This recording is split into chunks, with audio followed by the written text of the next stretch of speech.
We've got breaking news out of the NFL. We've got a Saturday trade before the deadline. Ravens are sending cornerback Jaire Alexander to the Eagles. That's according to ESPN. Former All-Pro corners only played 2 games for Baltimore this season. Healthy scratch this week against the Dolphins. In exchange for Alexander, a 2027 7th-round pick, and Baltimore going to receive a 2026 6th-round pick. Let's bring in Emory Hunt to dissect and grade this trade. And first, I guess let's start with Baltimore, because we're going to spend probably the rest of the conversation on Philly. Emory, why didn't it work out for Jaire Alexander with the Ravens? To be honest, Tommy, it may be something that goes on behind the scenes, because on the field, he was just okay. And we thought maybe he was still trying to figure out how to work within his scheme or get back fully healthy, because we know that was an issue for him in Green Bay.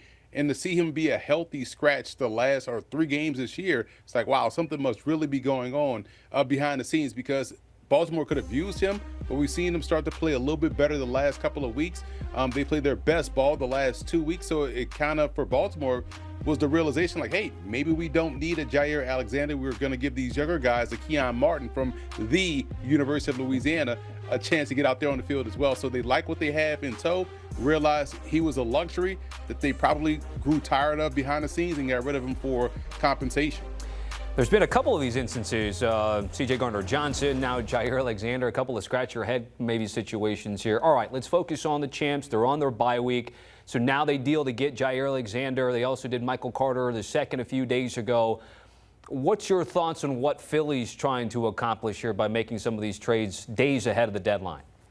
They also got Jacorian Bennett from the Raiders earlier in the season as well, too, who was one of their better corners. So, and he's designated from return from IR, so he's been banged up. And you look at what they need help with. Opposite of Quinyon Mitchell, they need help at corner. Because when you think about Cooper DeJean, they have him sort of playing out of position. They want him to be more of that rover, as opposed to being the opposite outside corner. And so they hadn't gotten a great play from Kaylee Ringo. They hadn't been getting good play from a banged-up Adoree Jackson, who really was never the guy for their defensive coordinator. He made that known publicly. And so they've been trying to find help opposite on the outside from a Quinyon Mitchell, and they hopefully are going to get that with Jaire Alexander. So we'll see with Jaire Alexander what iteration of his game they get here in Philly. But, man, they've been trying to throw everything at the wall on the opposite side of Mitchell, and it hadn't worked out for him. So maybe this is another chance for them to do so until Jacorian Bennett comes back. Next time they play and take on the field after their bye week will be at the Packers. That's a Monday night game there on November 10th. They've got the Packers, the Lions, the Cowboys the next 3 games in terms of taking on offenses for the 6-2 Eagles team. So if I were to ask you to grade the trade on both sides here, Emory, what grade would you give Baltimore and Philly?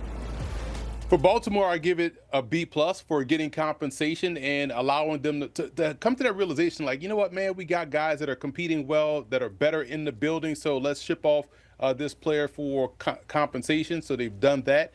So I give it a B+. But for Philly, it's like they've been trying. So it's just I guess a NA, and not applicable, incomplete, because we don't know. They've tried so many different corners on the outside, and none of them have worked just yet. So we'll see what they get out of Jaire Alexander. So I would say this is more of a wait-and-see approach. So just give it a baseline C for the sake of a grade. All right, he'll get integrated with the team, and if he gets out there, at the very least, he's very familiar with Lambeau, of course, Jaire, with all those great years he had with the Packers. Emory, certainly appreciate it.